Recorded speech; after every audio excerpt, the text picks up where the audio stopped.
All right, let's get started. So tonight's panel discussion is about perspectives on design ops in practice. So design ops is everywhere, whether we choose to call it that or not. How it shows up in each organization is likely to be slightly different. But the outcomes it seeks to achieve are fundamentally similar. So what does that look like in practice from the people striving to do just that in their design and research teams? What has worked? What has been challenging, and what's been the biggest benefits? In this session, we'll touch on design ops foundations, what they may look like in your day-to-day, how they can help scale your design practice, and further amplify the value that design brings to your customers and organization, and potentially open up new career opportunities. So first of all, I'd like to welcome Jacqueline Antalik, who is our moderator for this evening. So Jacqueline is the Director of User Experience and Service Design at OXT, a human-centered design and technology consulting firm based out of Vancouver, British Columbia. Jacqueline's 20 years of experience or industry expertise comes from working on large mission-critical systems and extensive experience in human-computer interaction, business and system analysis, workshop planning and facilitation, and workplace learning and technology. She's worked hard to formalize a strong design ops practice for all of our user experience designers and service designers, myself included, within OXT that I've personally benefited from on the projects that I've worked on. And now to introduce our panel. So we have Jadine Aguilar. So Jadine is a design leader with over 15 years of experience driving design ops, omni-channel design vision and strategy, digital transformation, establishing quality standards, and building world-class design cultures at Gusto. And then we also have Jennifer Cassidy. So Jennifer is a senior human-centered design professional with over 20 years of experience working in large, complex organizations such as the provincial and municipal governments and post-secondary institutions. Her current role is the Director of System Design with CGI. And we also have rounding out the panel is Shabari Kunamel. So Shabari is a senior technical product owner at TELUS Digital, helping to drive design standards and guidelines within TELUS in the Design Center of Excellence. She has over a decade of experience in various techno-functional roles, and he is currently focused on incorporating design operations and agile delivery methodology into the world of designers to balance and align design creativity with product delivery mandates. And so now I will hand it over to Jacqueline.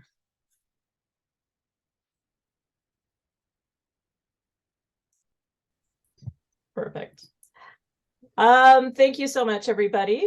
So before we get started, I'm sure many of you were like, design ops, you kind of, have an inkling maybe, or, design ops, DevOps, research ops, same. So we are going to start off with a couple questions just to gauge where everyone's at with respect to this topic tonight. So we have an interactive poll called Poll EV. So Dave's just going to bring up the next slide.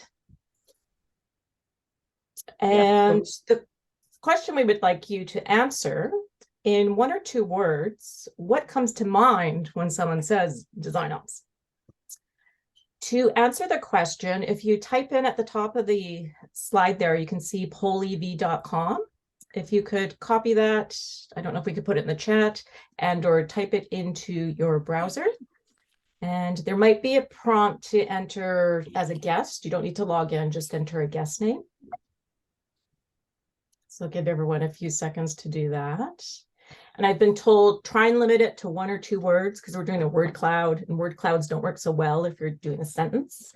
So if we could try and be precise with our 1 or 2 words, that would be fabulous.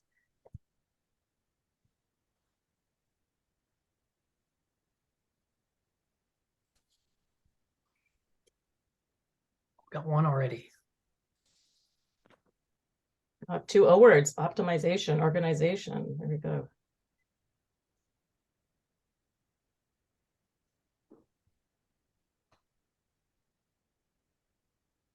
So I have some people in there. Processes, tools. logistics, getting into scale.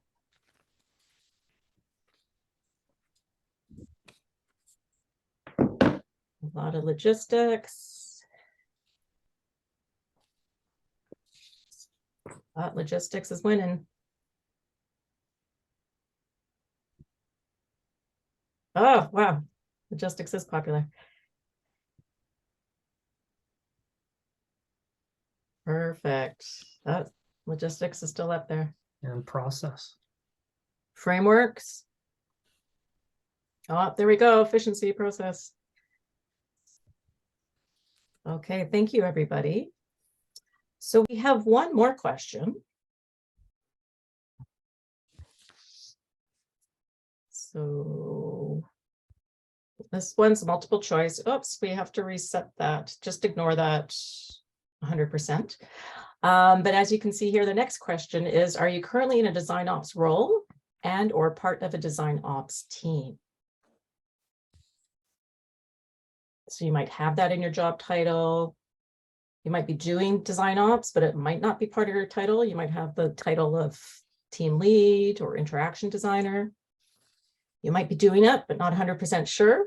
You think maybe you're doing a bit of those tasks or opportunities or optimization or logistical aspects that we saw earlier. And then those of us who are new to design ops, so welcome to all of you as well.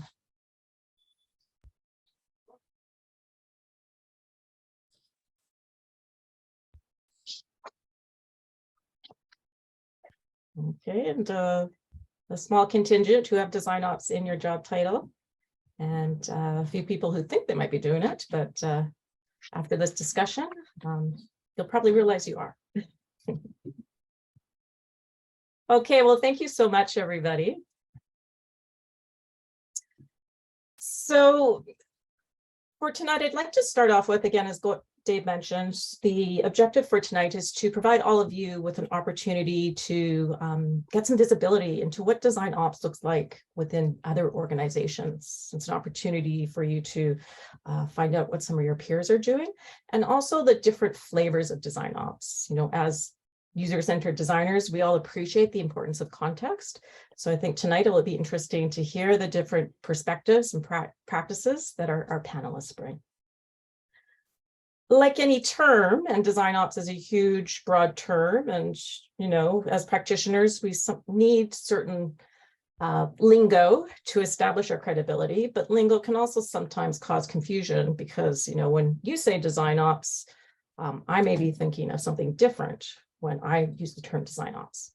So I'd like to start this discussion by having each of our panelists share with us just a quick sort of like their elevator spiel around what design ops is. So I'd like to have each of our panelists share with us how they define design ops within their organization, and along with what do design ops people do.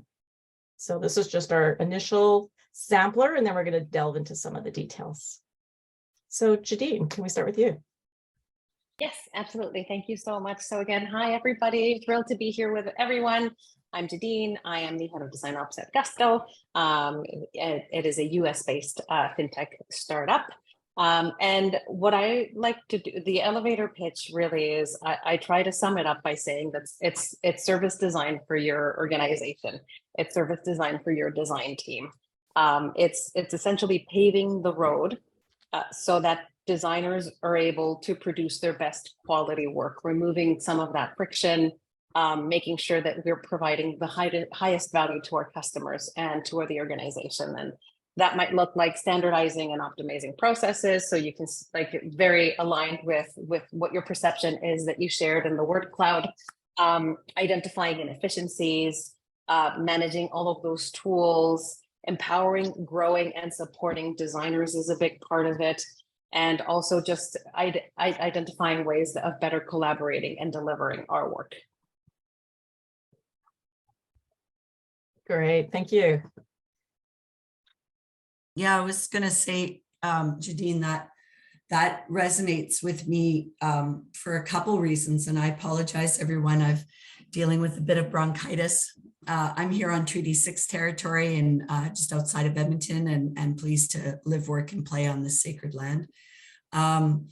I think, so much of what you've mentioned, and I've heard your conversations before, Jadine, you really have a good way of putting things quite directly. And I love the idea that it's basically service design for your designers. And I think I probably couldn't have put it any better myself. And I think for us in CGI, we're really focused on two things in some ways, because we're a consulting company.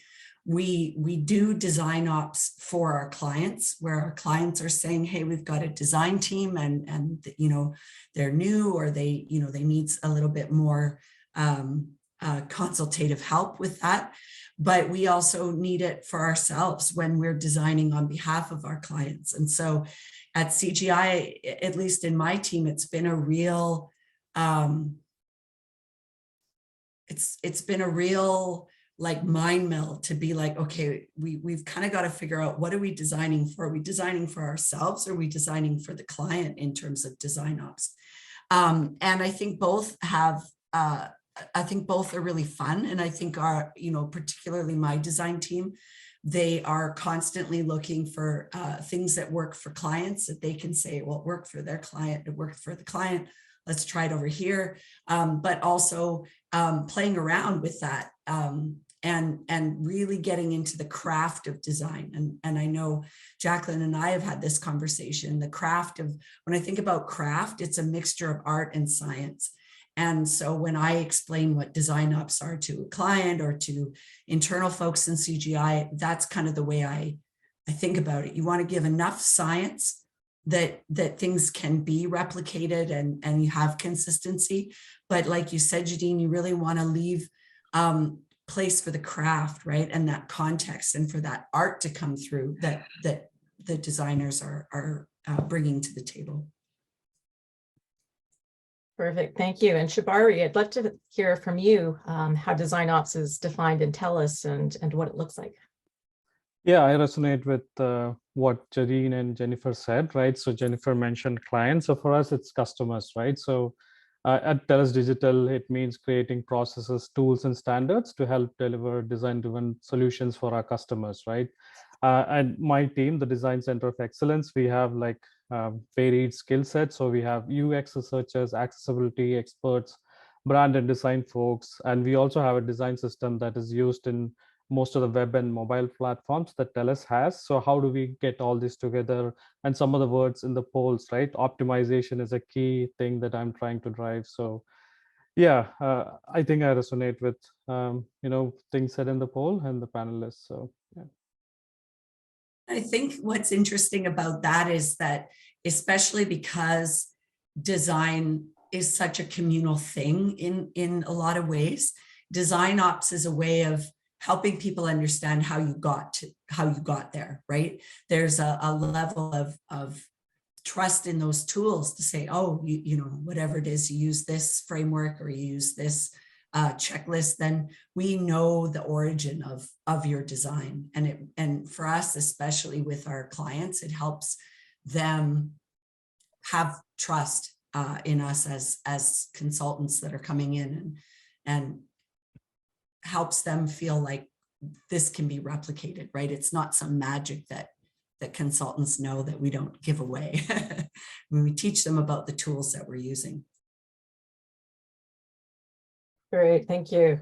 And you're right, it's a real balance between, we keep talking about designerly ways of being and thinking, but design ops, there is an efficiency aspect to it as well. So where is that balance, or how do you resolve that tension of throughput versus allowing space for creativity? I don't know, any thoughts on that? Shibari, I know that's something that you really sort of initially dealt with within your practice at TELUS. Yeah, so when we say process, right? So our process talks to the way of working for our designers, and also we want to deliver projects, right? So end of the day, we are delivering some value for our customers.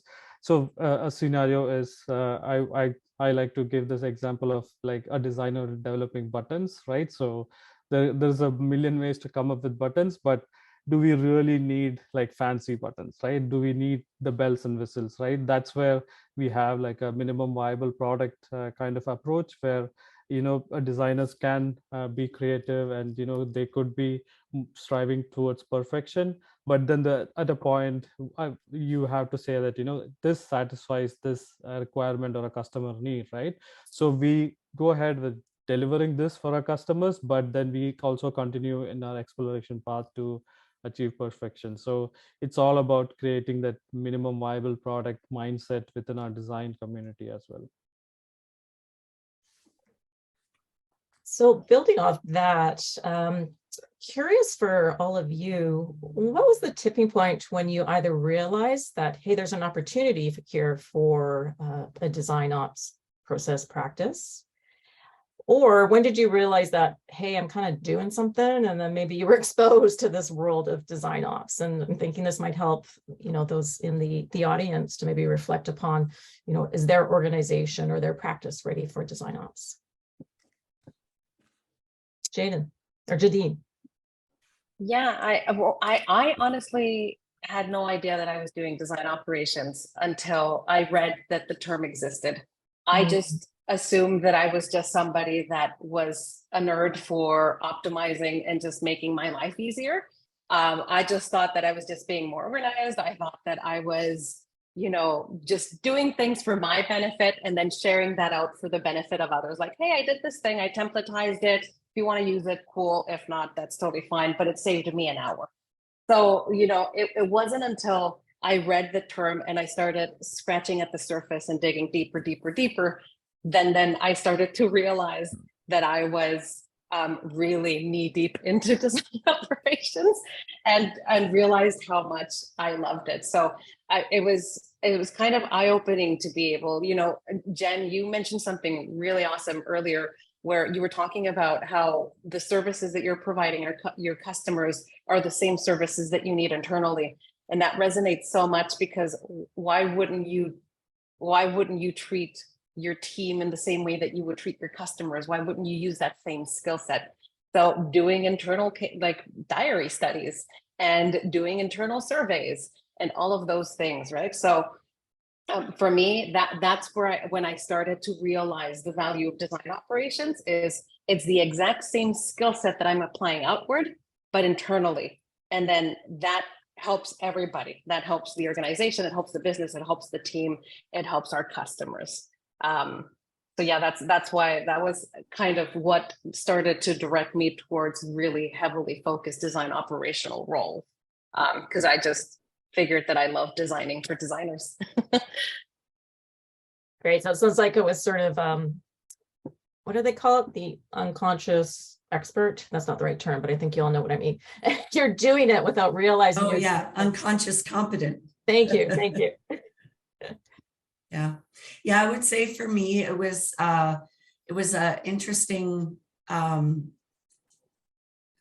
need that arose. So my design practice isn't in like web design or designing for digital products. I'm an instructional and curriculum designer originally, which is a whole nother story of how I got into this role. But where we realized that we needed to do this work was we grew from one person, which was me, to 20 within a year.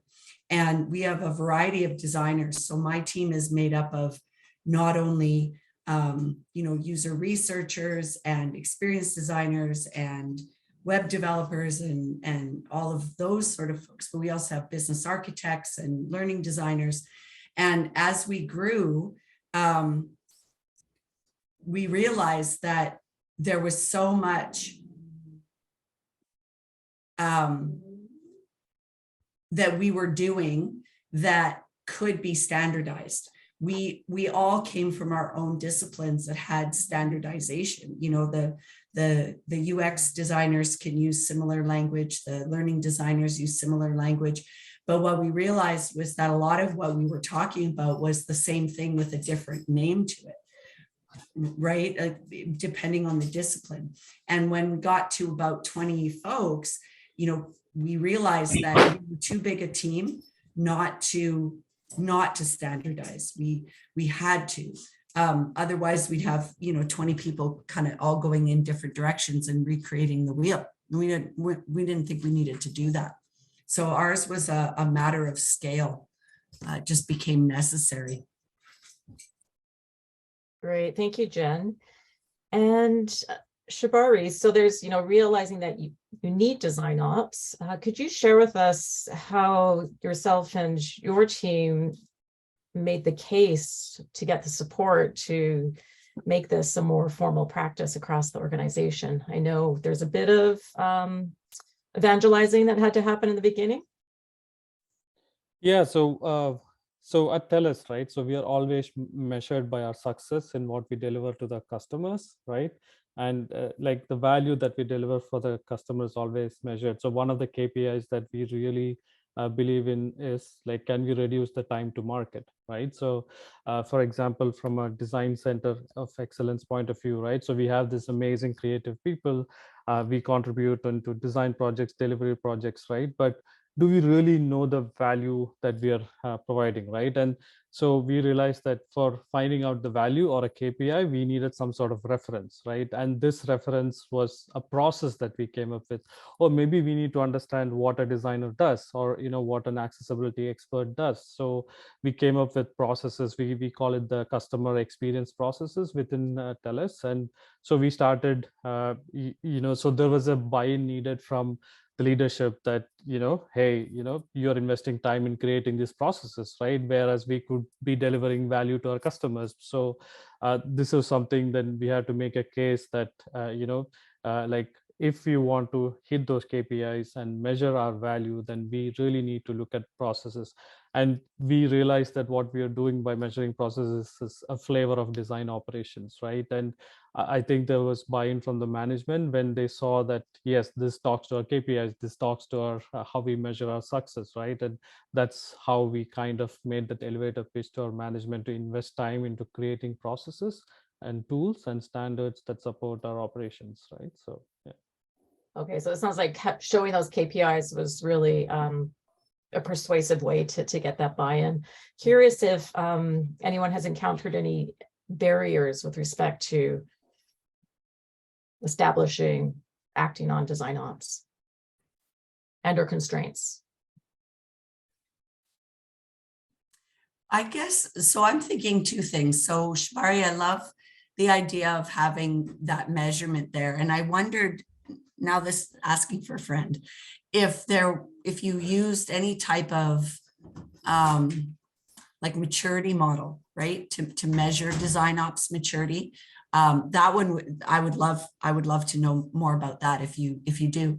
The other, I think where we encountered the challenge is if you think about an airplane as putting on your own mask before you put on somebody else's mask. And I think for us as because CGI is a consulting company, we very much are focused on our clients, and we will put aside our own internal work to work with a client directly. So for us, the real barrier is finding the dedication and the time to sit with these questions and do a deep dive into certain things where they're needed, because we could spend our whole day working with clients. But at some point for us, if we don't work on our own team sustainability, we won't be able to serve clients. So that for us is our big barrier, being a consulting company. Yeah. That's a good comment. You often put your clients or the needs of others ahead of yourself, but or the project, you say, I just gotta get it done. Yeah. But there's such a benefit in sitting with your practice and thinking about, like, why do I do it this way? Is it because it's more efficient? Is it because it leads to better results? And I think as any professional in any discipline should be doing that, and having a leadership team that gives you the time and space to do that is really precious. Jadina, I know you'd mentioned in a call prior to this, DesignOps is also a way to help mitigate workplace burnout, because obviously that's a huge issue that we're all grappling with and our organizations are grappling with. Mm-hmm. Yeah, absolutely. I think it comes back to what was being mentioned earlier around not only prioritizing the client work and the product work, but also prioritizing the internal needs. Is that we can't be efficient in providing quality work if we don't take the time to step back. It's the same that you need to get away from your desk for a little bit, do a walk around, do some dishes, throw a load of laundry, come back to your desk. It's the same way. There's value in getting your house in order for you to be able to be your best self and produce the best work. So that I think is something so important. Is it brings everyone value if we are able to take a step back and evaluate what are the customer needs, what are our needs, what are the organizational needs, and based on that, try to evaluate the best way forward. So yes, we can absolutely prioritize always customer work, but if we're not taking a step back to evaluate how burnt out, why we're burning out, what are the things that we need to do differently in order for us to be able to deliver better quality work, all of those things go hand in hand. And that kind of introspection and space for us to be able to do that, I think that's the key part. Is that's always one of the challenges is prioritizing that internally with the teams. But once you, to Shabari's point, if you are able to tie it to the right KPIs, if you're able to tie it to the right business objectives, and you're able to highlight the value, and if we invest in X, we will get Y, then that makes it so much easier for you to build the case in the same way that you would for why the solution that you're proposing. Jen, in your case, if you're a consultant and you're solving a specific problem for a customer, this is how this will benefit that customer. It's the exact same thing internally. Thank you for sharing that. So, as design practitioners, we often talk about our ability to zoom in and out. So far, the conversation has been a bit more at that 10,000 foot strategic level, which I appreciate. But I'd like us to zoom in now to sort of the nitty gritty of DesignOps, just to make it a bit more specific and tangible for everyone. So I'd love if you could share with us either an example of, a tool, a template, a process that you may have worked on as part of your DesignOps practice. So getting really detailed, really geeking out here. If it's a template, I want to hear about it.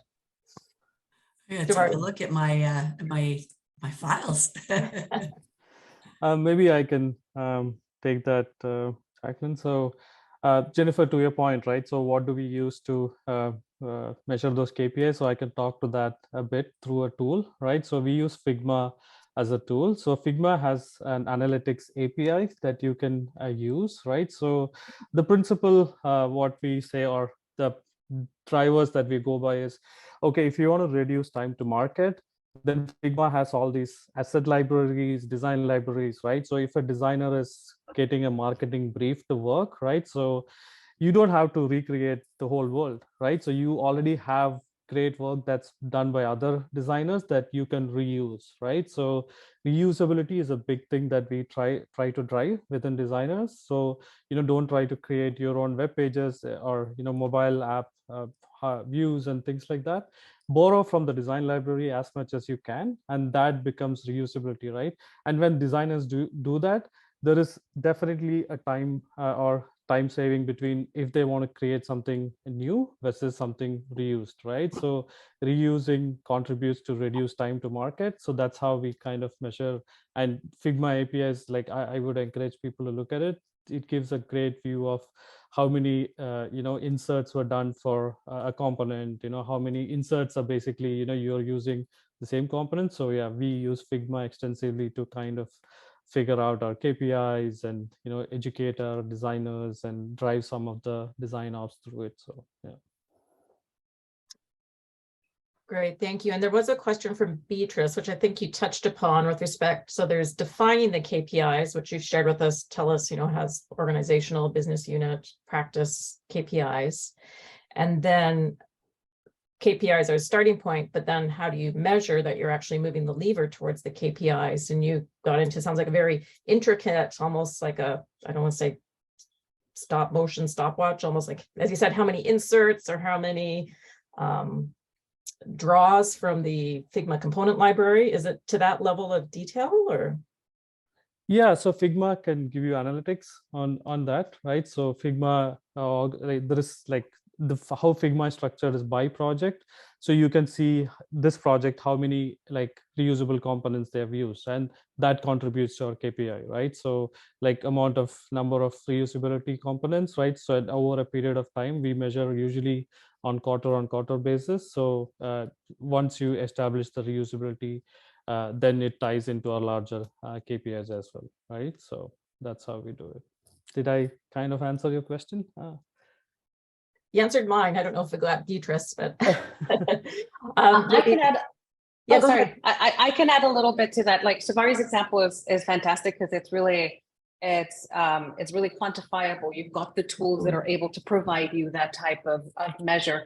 And as you saw in the word cloud, people is a large part. Like design operations is very human centered, right? So there's a difference in between the type of data that you can gather qualitatively and quantitatively, depending on the problem that you're solving. So there might be tools you can potentially use Jira to figure out if you are able to your velocity, to measure your velocity and things like that. But there's also the people centricity.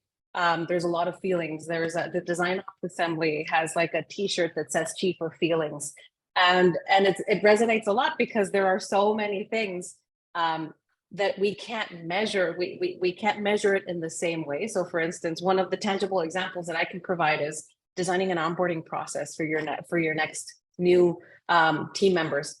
So for you to be able to listen to the feedback of where it's painful, how long it's taking to onboard, the complexities of remote and the lack of visibility into like, I don't understand what team does what and so on. I'll speak directly in the case of myself that works for a product company. Jen, I imagine that for you, it'll be a little bit different as a consultant, but that feedback loop is also very important for you to be able to have those surveys, have the conversations and listen in and see, did it save people time? Did it save people time to like this person that started onboarded 2 weeks earlier than the previous person because we were able to optimize how we onboarded and they felt more confident, and you can get that feedback from folks. You just need to be very intentional about going after that data. And that's what you can use to kind of like, hey, right now, all we don't know how much time we're going to save. If you don't have already an ironed out onboarding process, for instance, you can totally evaluate like, how much is it taking us now? Where are the pain points? And if we were to invest in this, what could we see as an outcome? Can we test it out and try it and iterate? Yeah, it's a good point. And I think, in some ways, we were with our KPIs there. Okay, I'll pick you up if you just stop scratching. Sorry, this little one needs attention. I think one of the things that we were lucky in our company, because we are a really big company, just in terms of size, we have 400 offices in 40 countries around the world and over 90,000 members. So a lot of these things that we are able to pull on in terms of showing success and efficiency, we have pulled on that were being done already as part of other pieces of our consulting practice. So a really good example is something like our management foundation allows us to measure what we call CSAP, or customer satisfaction scores. So we have been lucky in the sense that if we're in the sole project is, let's say, designing a mobile app, and it's not connected to anything else, very easy for us to see if we've been successful, because we have a number of measures, not just customer satisfaction, but a number of measures in terms of is the project red, yellow, green, and all of those things that we were able to pull on. So, my advice for, folks that are looking for KPIs or measurement tools to measure efficiency or measure the success of DesignOps is see what you can pull on from the organization that you may already have, that, if you tell the story around it, it makes sense. And that can be really helpful for sure. In terms of tools, I guess for us, and I know we've talked about this offline, was that we want to, for our practice, we're trying to work in a really large organization, and we can only influence a certain portion of that. So my team is responsible for clients between Winnipeg and Victoria. And so we have a lot of latitude there to decide how rigorous we want to be.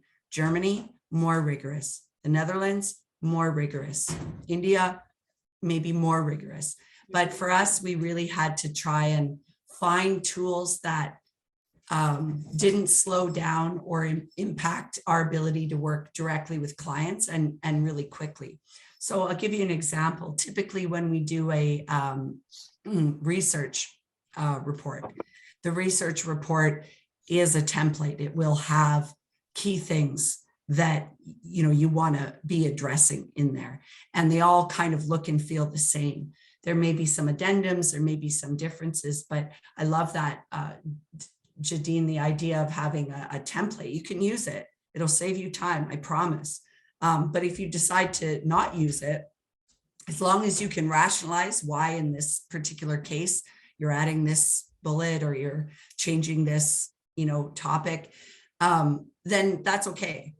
And what we found is that's really, for us, allowed more people to step into our world of design. So I have a team of 20, but we want everybody in our organization to be designerly. I mean, we design and implement massive systems, so we should all have a design ops sort of flavor to us. And that's been nice because we've given people enough that they can speak somewhat knowledgeably and comfortably about design ops and how it's done. But we haven't relegated it to, you have to check these 10 boxes or like your project doesn't exist. So it's a real balance there. Great. Thank you for that very detailed example. I'd like to direct this next question to Jadine and Shabari. How do you communicate, diffuse the design mindset or process or template? I mean, we've all been in that scenario where, there actually is a process or there is a template for that. And knowing that we're humans, and even though we know there's an intranet or repository, like what are some of those behavioral nudges or incentives that you've found helpful to diffuse the knowledge and to get people to actually start using and following some of the design ops processes and tools? I love that question because it also is one of the biggest challenges, especially in a remote environment. So I'm just gonna say it, for me, there hasn't been like a one size fits all solved problem. It's an ongoing thing. And I think this ties back to one of the questions that we often get is like, what are the skills that somebody needs to be a design operations practitioner? And the skills is you need to know how to manage change. It's change management is a huge one. And again, the psychology and understanding that everybody's got a million Slack messages, 100 emails, puppies jumping on their laps, kids running around in the background. There's so many things that are happening in our day-to-day on top of the work that we've got prioritized in our roadmaps, in our projects, that is something that is key to being successful in design operations. Is how do we make sure that when we roll out a new tool that people first know what the tool does, how to use it, adopt it, how do we measure that adoption, Are we maximizing the features that it provides for us, et cetera? So it's that adoption and change management piece and having the patience, but also that strategic mindset to think about just going into it, assuming that it will not be used in the same way that you intended it to, exactly in the same way that your customer or user would. Like you can't make somebody use something in the way that you want them to use it. You have to put it out there, see how it's used, and then learn from it and iterate. I'm like, oh, okay, I roll this out. That did not work. Nobody gave a crap. Okay, I need to go back and reevaluate because I know that this is valuable. Let me get that feedback and let's try again. Great, I love that. Sounds like it's letting go of a bit of that control because we're like, oh, that's not what I intended, but that's okay. That's how that is totally okay. That's part of the practice, is for you to be okay with people not knowing how to use the thing, not picking it up, not knowing that the template exists. It's my responsibility to make sure that people create that awareness to help with that adoption and to manage that change. Shibari, I know you have quite a large scale of the Design Center of Excellence in TELUS. What have you found effective in terms of propagating some of the knowledge and practice of DesignOps? 1000% I agree with Jaden on like change management is the key key aspect that we also followed, right? So, and it's been a challenge for us, right? Honestly speaking, and adoption is not, being honest, like, so what we did is, so we went through like this best designers and, made them the opinion leaders, made them the champions, right, to speak at the various forums. So we have like a lot of learning forums that happen within TELUS. So we got this opinion leaders to speak about, let's say, the process, like a tool, a standard that, has made their life easier, right? So getting that human connection on how it made, like, for example, I talked about reusability, right? So how reusing a component library made somebody's life easier or, faster to deliver, right? So those kind of things, to connect with them on various forums and things like that.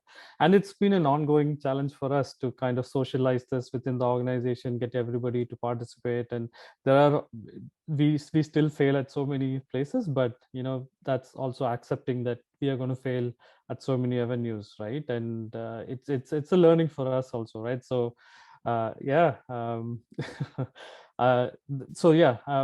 yeah, there is definitely, we have seen, so we measure everything as I mentioned, so we have seen that adoption go up slowly but steadily, right? And that's been encouraging for us as well, right? So yeah, and we so this came from one of the designers, so we did some fun competitions called design duels within various teams, right? So we have like large 60-70 designer kind of headcount within TELUS, and we encourage everybody to kind of join design duels where they produce something through Figma. So that encouraged the use of Figma, using some design processes. How quickly can you grab something from an existing library and all that? So yeah, that is something that we did, like a fun activity.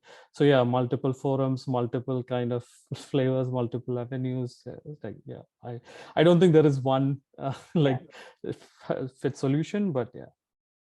And what has been effective within CGI? Again, you have a vast scale, or as you said, or not, depending where you focus your efforts. Yeah, it's a good question. So for us, and I love both comments from Shibari and Jadine, it's constant communication and we try to give people a number of channels. So one of the things that we found most sort of helpful in terms of having people speak the same language to as much as possible.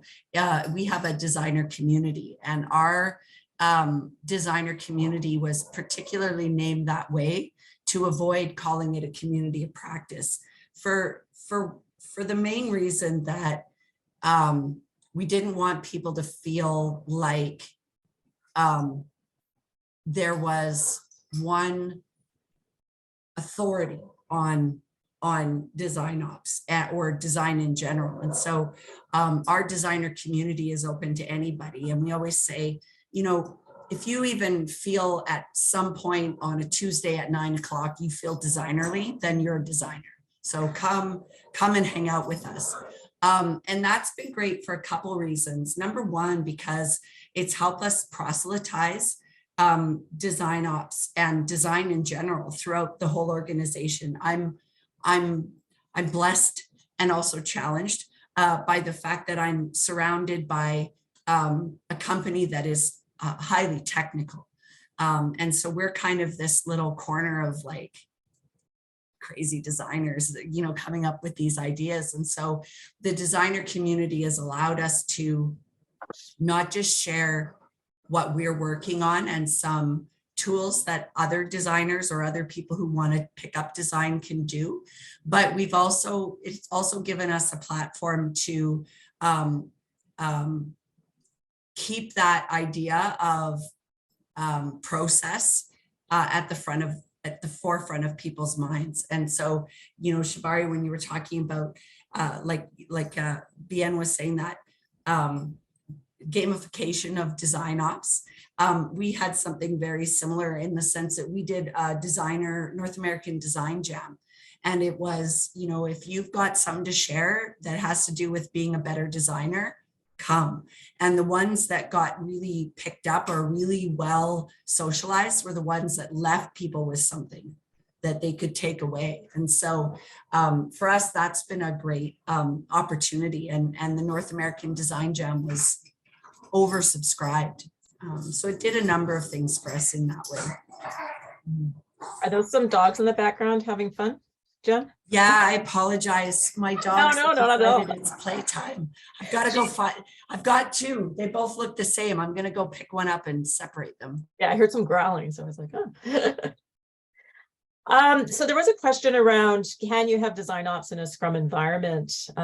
Shibari, would you mind taking this one? Because I know you kind of went in obliquely with some of the agile rituals and practices, but you are sort of adhering to some of, again, those ways of behaving and operating. Could you share or provide a bit more insight into what that looks like at TELUS?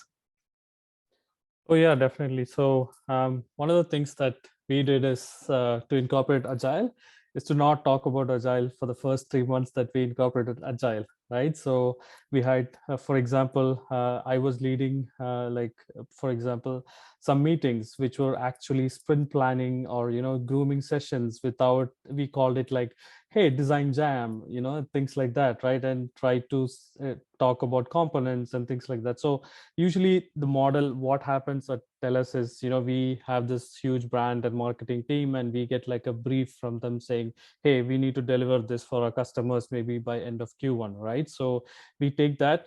We use Jira as a tool, right? So we write up our epics and then we add designers to that. I mean, right now we are adding tasks to them, but initially we never did, right? So it was me doing a lot of background work, but then we tried to capture all this in Jira, and then we had some ceremonies that we had every week. So connect with designers and checking on design, where it is at, what are the problems, what are the blockers, right? How to iterate. But all this in a very design-friendly language, not using too many agile words that are maybe difficult for designers. And then that's how we did the first 3 months. So we started in the last quarter of last year, and we are still kind of onboarding designers to Jira and those tools. So it's been a slow process, but yeah, it's a lot of silent sprints, silent things, but you definitely can use agile methodology to deliver design ops, right? So some of the standards we develop go through our Jira, some of the processes we have, the workflow is managed by Jira, and so things like that. So yeah, hope I answered that a bit. So when you have your Jira, when you have your sprints, design sprints, are they like 2 weeks ahead of the development sprints? Do you follow that sort of like cadence? Like, okay, we need to finish a design sprint for 2 weeks first, so that you have enough to be placed in, let's say, the backlog for the dev team. Because those, do you marry those two sprints, the dev and the design? Always. So we don't have design sprints. We only have sprints that are focused towards delivery of a product, right? So Um, right, so everybody is part of those meetings, right? I mean, Yeah. whoever is like needed, right? So our focus is to deliver a product for our brand and marketing teams. So our sprints are Oh, daily software development things, right? But initially we never called it like uh, a grooming design meetings or sprint. sprint planning or Okay. anything, right? So we called it jams. Hey, we need to connect status checks and all that, and that's Yeah. how we did that. So, but yeah, we don't have separate design sprints. It's always product focused. So it's all the full team is always involved. Okay, so it's actually design tasks or design steps are part of that uh sort of like development sprint.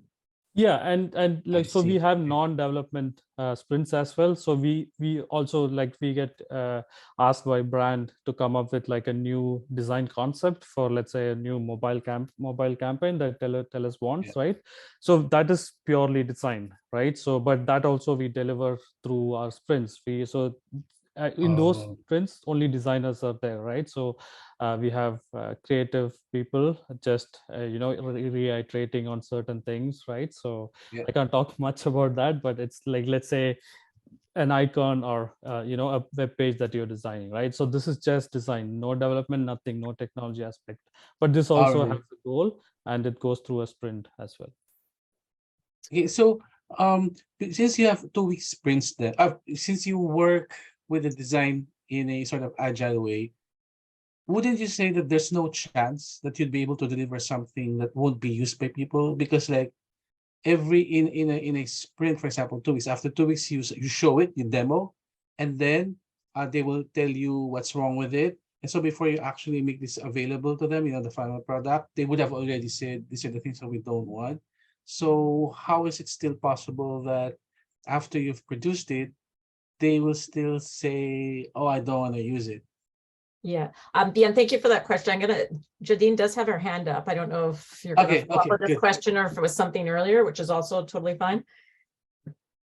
No, yeah, I just wanted to contribute to the conversation. This might, I don't know if it will or won't speak to that point, but to add to Shabari's points, it's the way that I've like my role previous to Gusto, I was a practice lead at Best Buy Canada, fully agile organization, and the same principles apply in terms of the MVP, that flexibility, the iteration.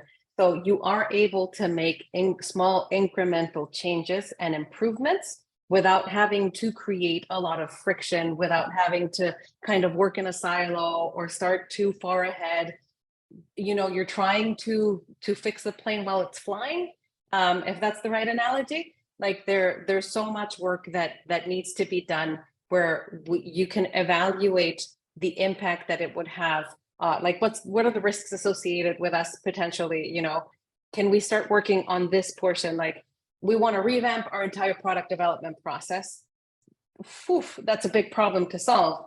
We don't have to boil the ocean. Can we just start by defining really clear expectations on what our principles should be? Like what are our product development principles? And then how about the next iteration to that? We develop the development like the design process and making sure that everybody has a shared understanding of what that process is and how to interact with designers.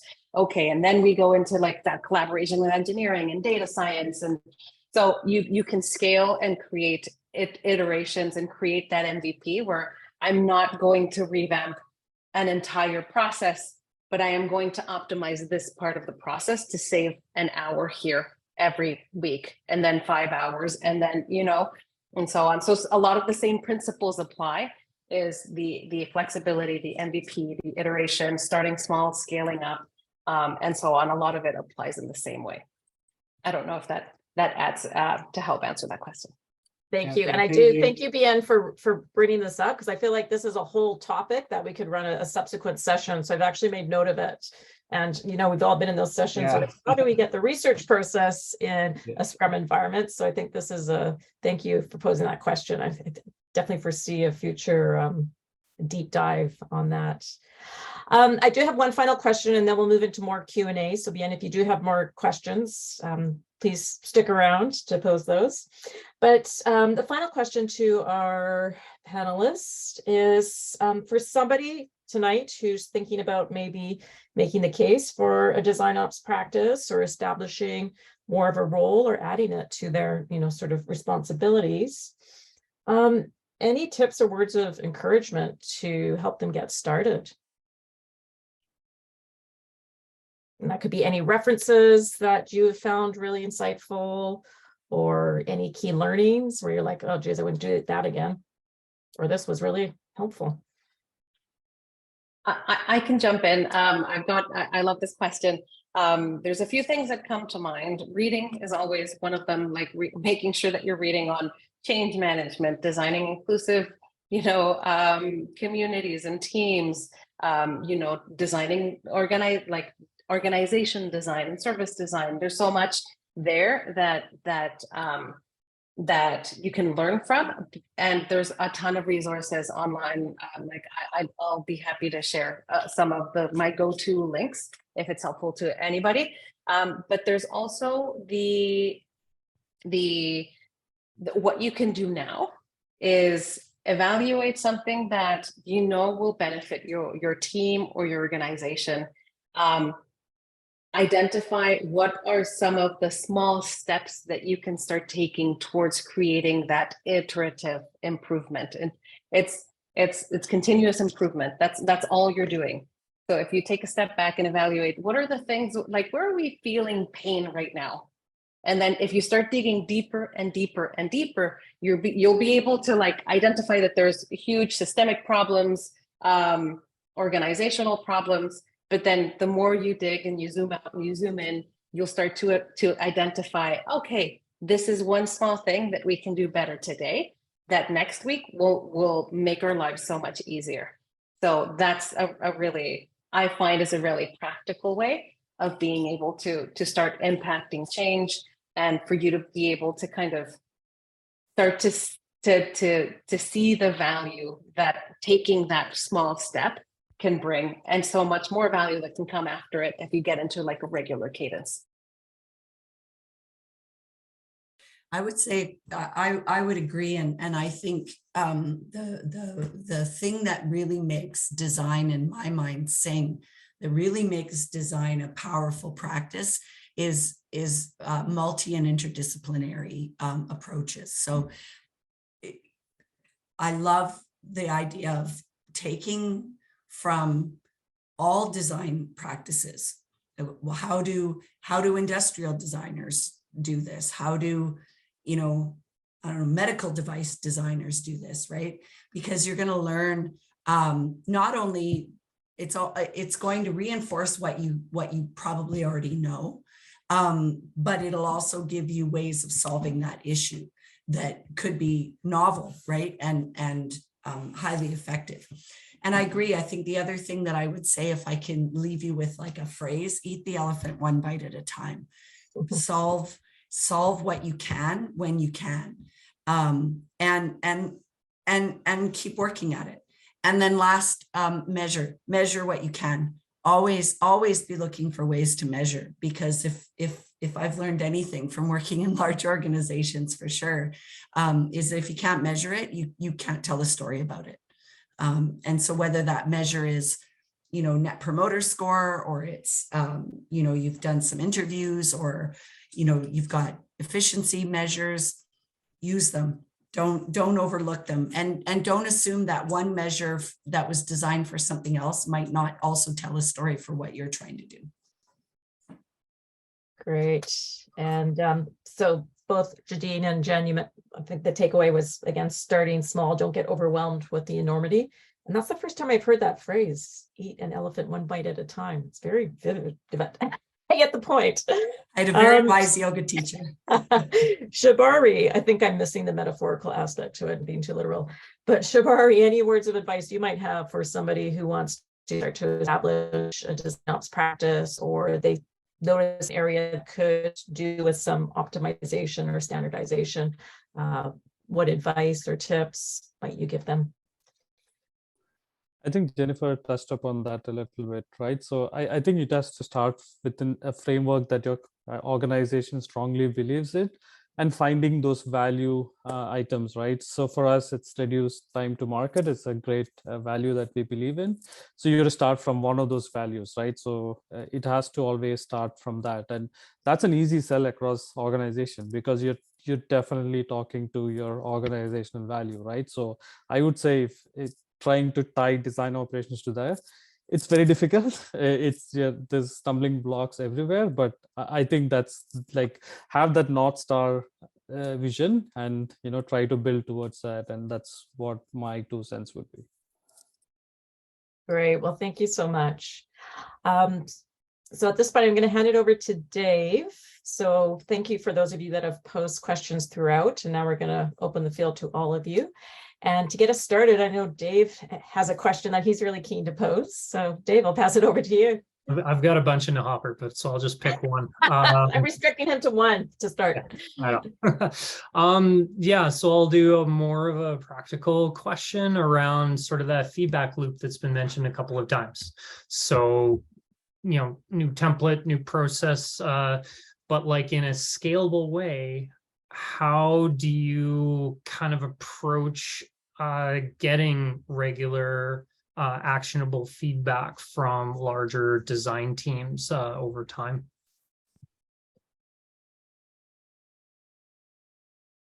And the question for all three. I can jump in. Yeah, no, absolutely.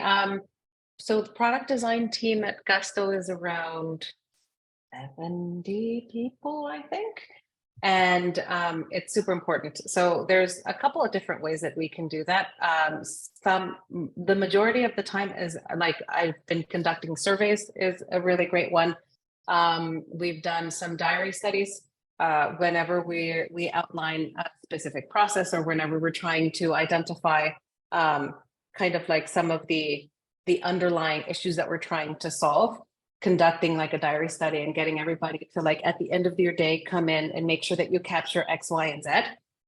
That is super helpful because it's in the moment. You can capture with all of their frustrations and expletives and everything. And there's previously, I've also done it in a way where, like, for instance, we would have like an entire process all mapped out in a fake Jamboard and ask folks to proactively come, and like the moment that you have feedback around something that worked particularly well or didn't work at all and was really frustrating, come in here and stick it on here, put a sticky, put a comment. So there's multiple ways of being able to evaluate that. And also, if you don't get the results that you were hoping for, digging deeper into that. So maybe you might not get the actual feedback of somebody coming to you and telling you this didn't work, or I was frustrated here. But if you were able to see the results of what you intended versus the actual results, and if they differ greatly, then that gives you enough information to go back and seek additional feedback and say, okay, what happened here? Let's figure out, let's walk through the things and let's break this down and identify where the gaps were. And I like what you were saying, to go back to the idea that in DesignOps, you really have to be an expert in change, or you really have to be comfortable with change. I would say, from a measurement point of view, I'm looking to find out, kind of the 3 measures of return on investment, ultimate utilization, speed of adoption, and how proficient people feel, right? And how you do that could be a number of different tools. But if you can assume that if you have high scores in those 3 things, that the changes worked, then, it's at least a good place to start.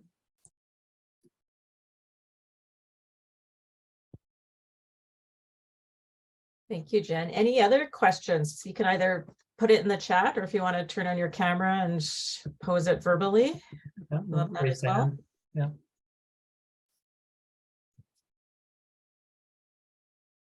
And maybe while people are thinking about what their question might be, the other thing that I would mention, in terms of a successful practice is, I like, because with us, we bring people in and then they go on to projects, right? And they kind of go off onto their project and we see them, every few months. One of the things that I like to do is have new members as they join take a role in the design ops team, right? It gets them onboarded, it gets them thinking about the system, it gets them engaged, it gets them working. And I like to do it as well with junior designers. So I think the assumption that a junior designer wouldn't know what they need is maybe a bit short-sighted. Junior designers, fresh from school, newest techniques, and they know what they don't know, right? And so play on that. Use those junior designers to help you build a design practice. If especially for us, if our client wants a senior, our seniors are busy. Juniors may have a bit more time and they can really make a difference.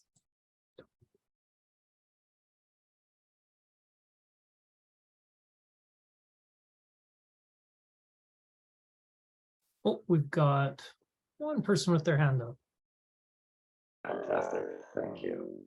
Yeah, I was just curious, so I work as actually I'm the UI practice lead at Best Buy Canada, so I think we have some shared history here. So I really just wanted to understand, maybe from your perspective, Jadine, is having worked as a practice lead, it's a little bit different than I'm sorry, it might be robo geez. That's a problem with my audio. You switch it over anyway. 2 seconds there. Oh, perfect. That's great. Fantastic. So I was kind of just wondering, as you worked as a practice lead, really what are the main differences between kind of practice leadership and design operations, as they are kind of two different fields, and they have a lot of different qualities. And I believe it stems from things like providing a feedback and mentorship. Yeah, that's a fantastic question. And very nice to meet you. I've heard wonderful things about you. I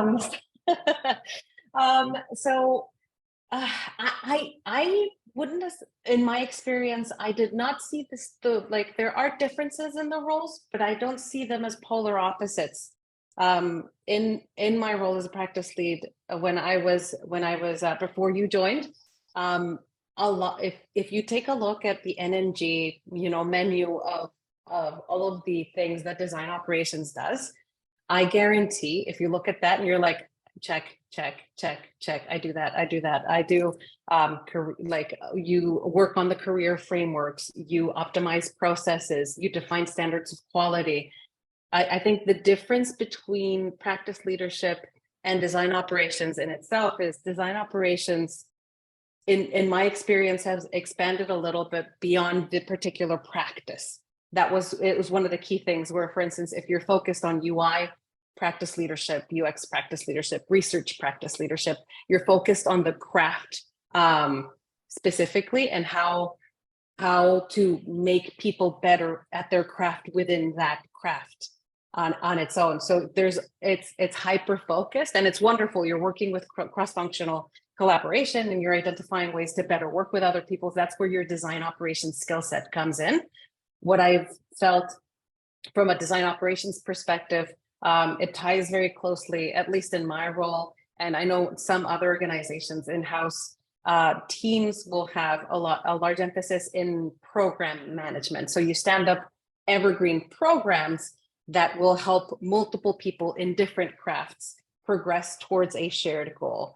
So for instance, we've got a community program, or we've got at Gusto right now, we stood up a rapid testing program where we train designers in specific types of usability testing and arm them with the tools so that they can feel empowered to conduct that testing without feeling that they have to rely on a researcher to do that work. The designers can do that themselves. This program provides those designers with the tools that they need in order for them to do that, or people outside of design potentially. So I think those were the key main differences, is that area of focus where you dive really, really deep and make that practice so much better when you focus on that particular craft, versus when you take a step back and kind of try to serve across different crafts, if that makes any sense.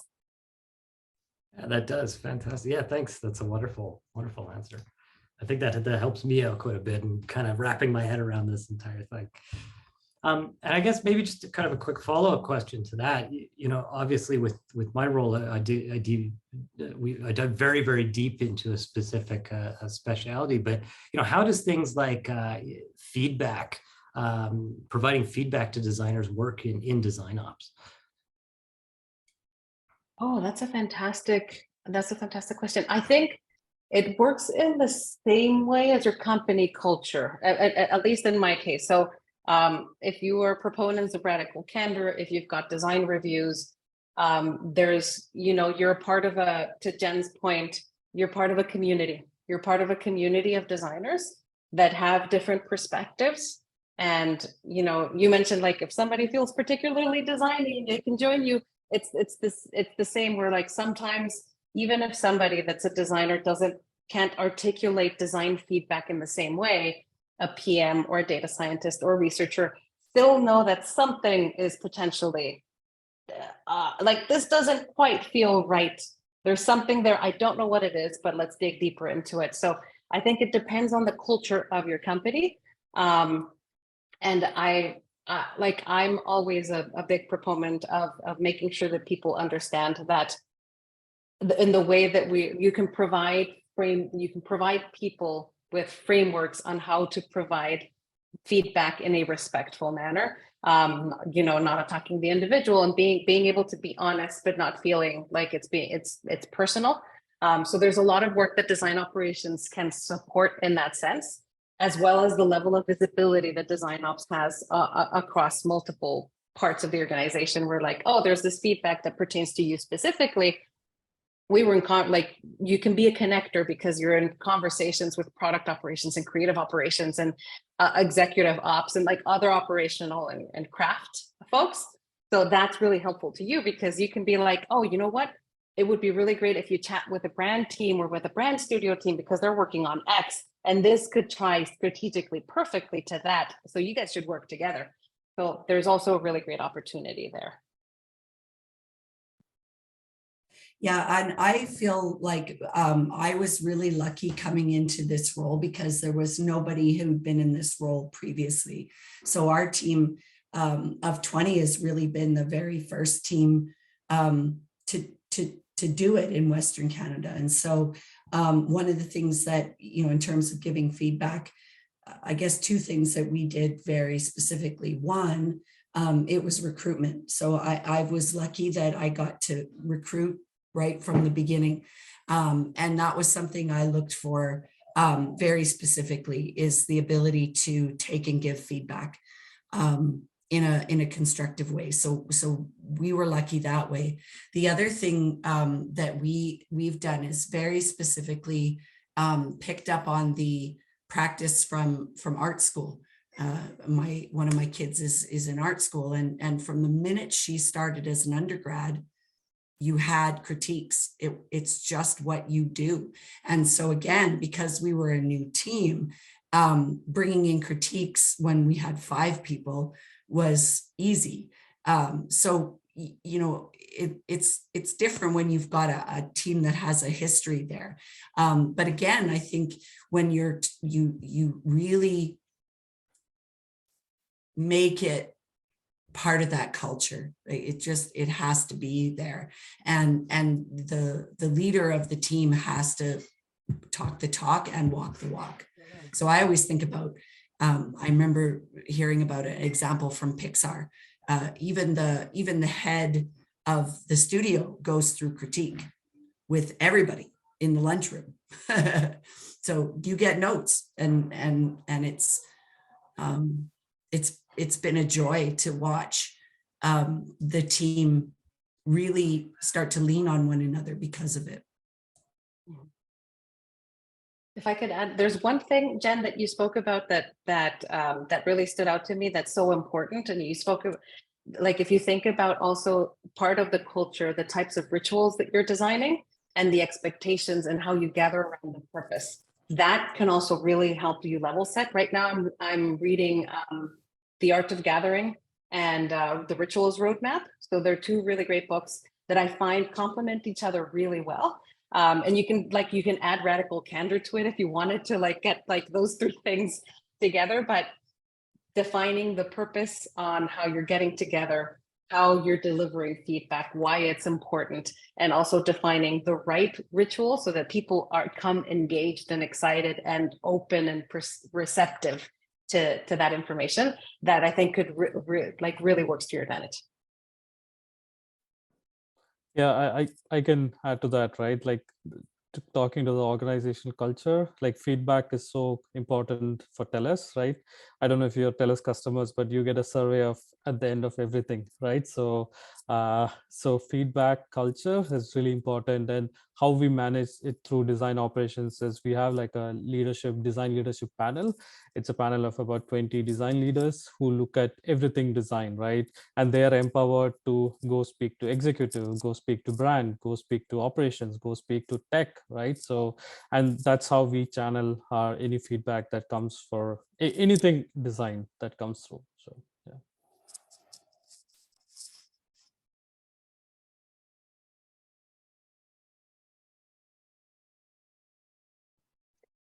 Okay, so we are getting close to 7:30. So any last chance for any other questions or thoughts?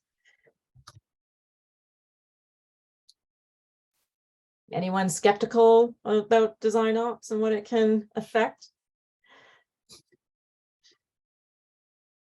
I've got a backup question just in case. Okay, awesome. Got a good reading list here.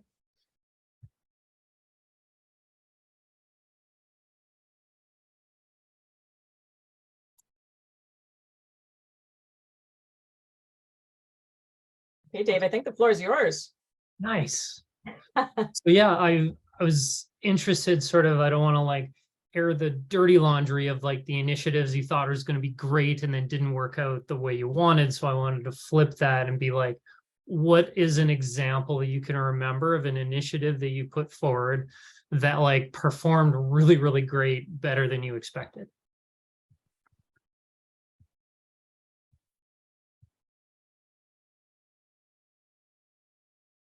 Or you could do the dirty laundry. I like dirty laundry, so. Safe space. Keep it in the room. Jen, do any come to mind for the two of you?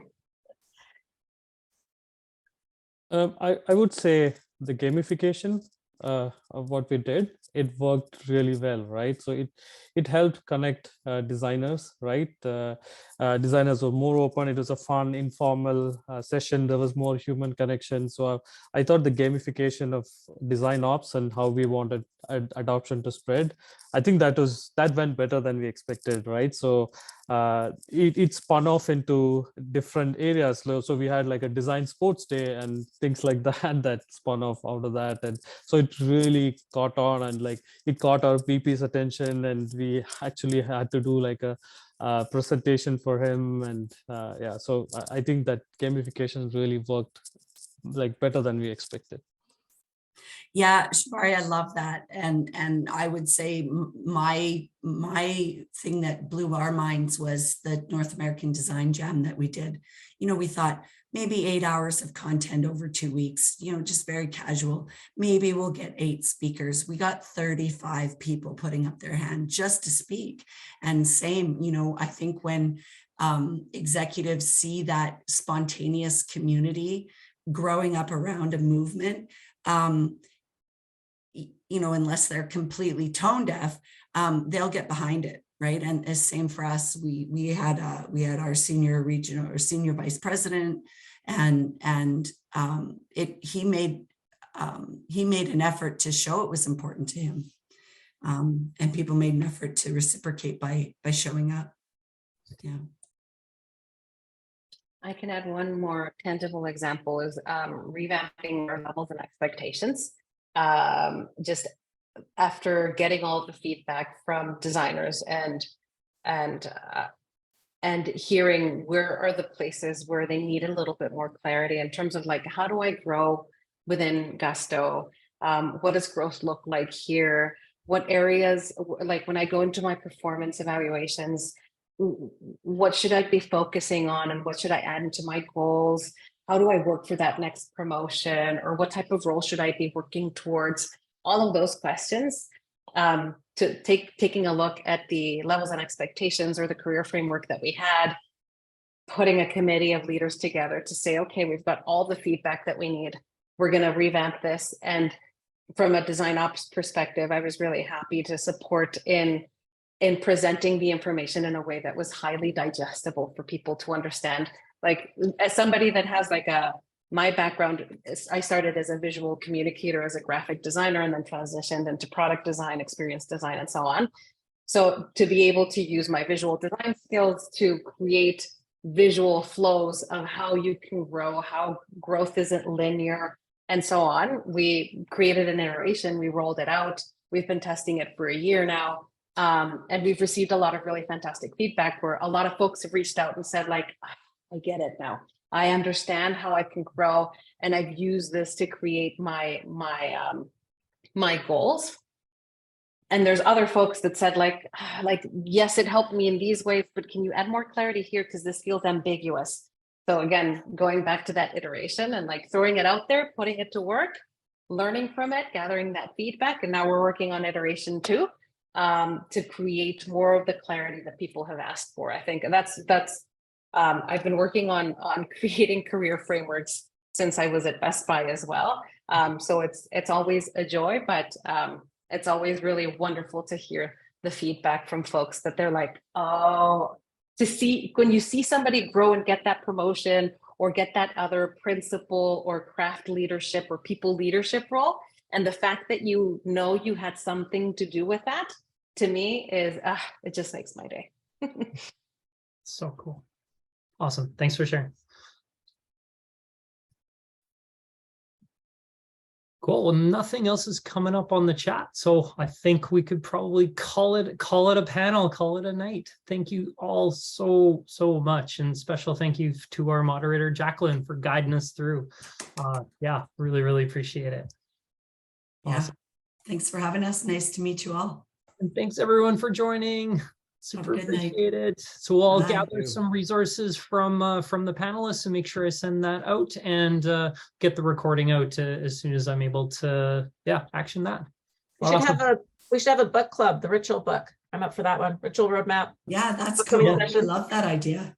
Right on. How many Have a sessions? great night, everyone. Yeah, I'm in. Yeah. Wonderful. Thank you so much for having us. Okay, and for take joining. care. Bye-bye. Bye. Bye.